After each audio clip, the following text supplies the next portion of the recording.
छोटा सा निवेदन है कि आपको वीडियो के नीचे लाल रंग का सब्सक्राइब दिखाई दे रहा होगा, उसको आप दबा दें और उसके पास में एक बेल आइकन आएगा, उसको भी आप दबा दें। इससे क्या होगा, आपको हमारे हर नए वीडियो की नोटिफिकेशन मिलती रहेगी।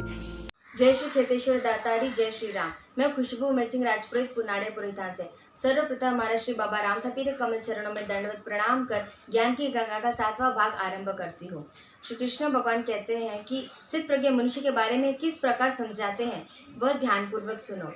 हे पार्थ, जैसे नदी में जरा सा भी जल अधिक भर जाए तो वह अपनी सारी मर्यादा तोड़कर चारों तरफ उथल पुथल मचाने लगता है। वही हालत एक ओछे मन, एक चंचल मन वाले व्यक्ति की भी होती है, जिसे जरा सी सफलता, जरा सा धन उसे हजम नहीं होता और वह नशे में चूर होकर एक ओछे मनुष्य की भांति हरकतें करने लगता है। किंतु सागर में चारों ओर से नदी का पानी समाता जाता है, किंतु इतना बड़ा सागर फिर भी विशाल है और शांत रहता है और कभी अपनी मर्यादा नहीं तोड़ता। स्थित प्रज्ञ मनुष्य की अवस्था भी वही होती है और उसे परम शांति मिलती है। और जीवन में संतुलन बनाना अत्यंत आवश्यक है, जैसे कि ना इतना खाओ कि यूँ लगे कि केवल खाने के लिए जीता हो, या फिर एकदम भूखा रह रहकर अपने शरीर को दुर्बल और कमजोर बना दे, और ना इतना सोए कि दिन को भी रात समझे या रात को भी रात ना समझे। इसलिए जीवन में सदैव संतुलन बनाना अत्यंत आवश्यक है। अब जो नाशवान और अज्ञानी मनुष्य है, वो इस सांसारिक पदार्थों को पाने के पीछे दौड़कर अपनी जीवन यात्रा समाप्त कर देता है और रात्रि में जाकर ये सांसारिक सुख उपभोगों में व्यस्त रहता है। किंतु ज्ञानी और योगी जन, जो ऋषि मुनि है, वो रात्रि में जाकर परम कृपालु परमेश्वर का चिंतन करते हैं। या निशा सर्वभूतानां तस्यां जागृति संयमी, यस्यां जागृति भूतानि सा निशा पश्यतो मुने। सबके लिए जो रात, जिसे संसारी नींद में सो के गवाए, जोगी जन उस रात में जागे, ध्यान धरे और अलख जगाए।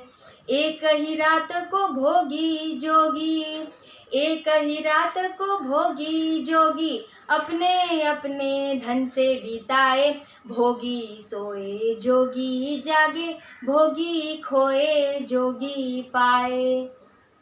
अब श्री कृष्ण भगवान कर्म योग और ज्ञान योग को दोनों को अलग अलग मार्ग बताकर किंतु एक ही लक्ष्य बताते हैं। वे कहते हैं कि दोनों मार्ग के साधक ब्रह्म को ही पाते हैं, किंतु ज्ञान पर आधारित जो सांख्य योग है उसकी साधना कठिन है और कर्म योग की साधना सरल है, आसान है।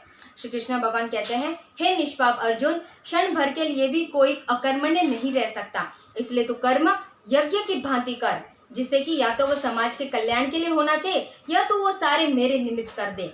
ऐसे करने से तेरा कर्म यज्ञ की भांति पवित्र, कल्याणजनक और दिव्य हो जाएगा। ऐसे करके तू सारे कर्म बंधन से मुक्त हो जाएगा, क्योंकि हे पार्थ, इसके अतिरिक्त बाकी जितने भी कर्म हैं वे सारे मोहजनक है, जो मनुष्य को बंधन में बांध लेते हैं। तन मन प्राण पवित्र बनाए, कर्म के यज्ञ की पावन ज्योति।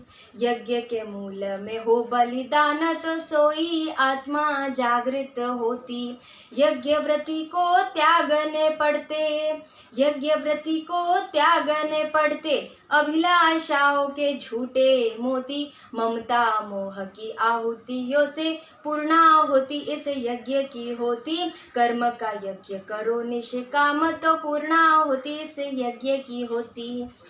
श्री कृष्ण भगवान ने कई प्रकार के यज्ञ बताए हैं, जिसमें से यदि देवता पर निष्ठा रखकर जो हवन आदि करते हैं वो भी यज्ञ है, जो धन सोना चांदी आदि दान करते हैं वो भी यज्ञ है, और जो विद्या दान करते हैं उसे ज्ञान यज्ञ कहते हैं। और भक्ति की उत्पत्ति भी ज्ञान से ही होती है। जी हाँ, भगवान समझाते हुए कहते हैं कि ज्ञान की पर्वत चोटी पर पहुंचकर जहाँ प्राणी को समझ में आता है कि उससे भी बहुत ऊंचा जहाँ भक्ति का राज्य है, जब उस भक्ति के राज्य में आसमान तक पहुंच जाता है तो वहीं से परमात्मा उसका हाथ पकड़कर अपने चरणों तक ले जाते हैं। इसलिए ज्ञान सर्वश्रेष्ठ है। जब इस ज्ञान को समझ लोगे कि सारी सृष्टि को वो सर्वप्रथम प्राणी ज्ञान के आधार पर अपने अंदर देखेगा, फिर उसी सारी सृष्टि को परमात्मा में भी देखेगा। इस दिव्य ज्ञान को जो समझ लेगा तो वो चाहे पूरे संसार का कितना ही बड़ा दुराचारी ही क्यों ना हो, इस ज्ञान की नैया पर बैठकर इस पापी सागर संसार को पार करके वो आसानी से परम कृपालु परमेश्वर के चरणों तक पहुंच जाएगा। और इस पूरी सृष्टि में भगवान के अतिरिक्त और कोई सत्य नहीं है। जहाँ देखोगे तो आप परमात्मा को ही पाओगे और उन्हीं का स्मरण करो और उन्हीं का चिंतन करो। राधे राधे, जय श्री कृष्ण, जय बाबा री।